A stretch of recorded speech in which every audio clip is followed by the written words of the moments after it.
Allez, on est parti dans cette vidéo avec le bilan de la semaine passée. Les résultats ont été relativement pourris, c'est-à-dire qu'il y a plein d'opportunités qui se sont présentées. Il y avait toujours un petit hic qui m'a empêché d'y rentrer et souvent, malheureusement, ces opportunités auraient été gagnantes. Et à l'opposé, quand l'opportunité était entre guillemets parfaite, tous les feux étaient au vert. On s'est fait plus souvent bananer que d'avoir des trades gagnants.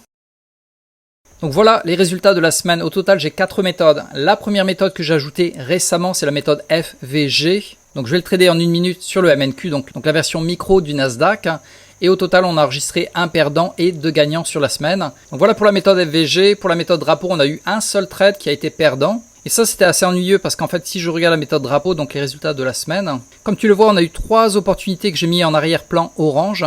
Quand c'est en arrière-plan orange, ça veut dire que ce sont des trades que je n'ai pas pu prendre. Parce qu'on n'a pas eu les critères idéaux, notamment pas de divergence, on a eu 2 bougies pour casser, bref, j'ai pas pu prendre le trade qui aurait été normalement gagnant. Cela par contre, on les a évité 2 trades perdants. Et finalement, on a eu un dernier perdant ici, donc c'était le jeudi 9.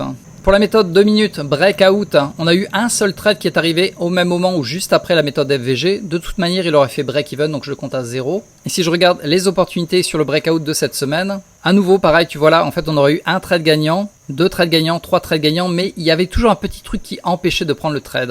Donc on va continuer sur les résultats et ensuite on va arriver sur la moralité de la semaine, la leçon à en tirer. Donc finalement, la méthode 1 heure ORB, pareil, un perdant. Et à nouveau, si je te montre les résultats, voilà le perdant qui est arrivé ici. Et le 7 octobre et le 9 octobre, il y avait 2 opportunités, mais il y avait toujours un petit truc qui bloquait pour y rentrer et les deux, à nouveau, auraient été gagnants. Donc super frustrant, on va dire, en termes de semaine, parce que quand tu rentres, tu te fais bananer et quand tu rentres pas, là oui, les trades auraient été gagnants. Donc semaine perdante, moins 140 $ par contre à 50 000.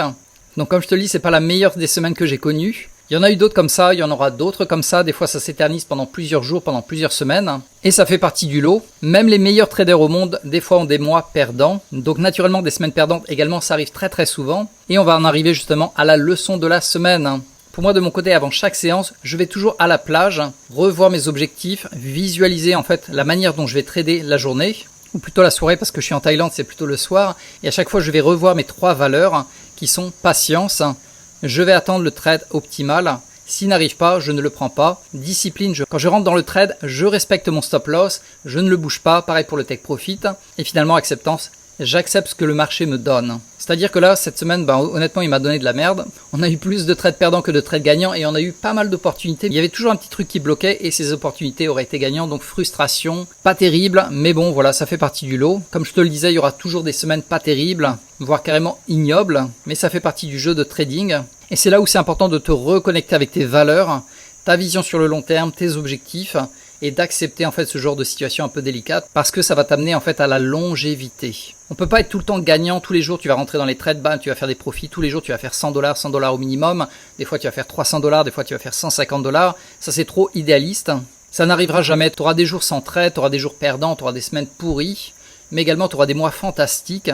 Et ton but c'est que quand ces semaines arrivent, notamment là, tu restes serein, tu acceptes, ça fait mal, naturellement, mais ça fait partie du jeu. Et une mauvaise semaine ne garantit absolument pas que la semaine suivante sera également pourrie. Donc chaque jour, chaque semaine, chaque mois est à prendre de manière indépendante. Et il faut focus sur la méthode, faire preuve de patience. Quand le trade arrive, tu le prends s'il est parfait. Et ensuite, tu laisses le marché faire, donc l'acceptance. Et si tu arrives à respecter ces 3 valeurs sur le long terme, ça va t'amener à la longévité.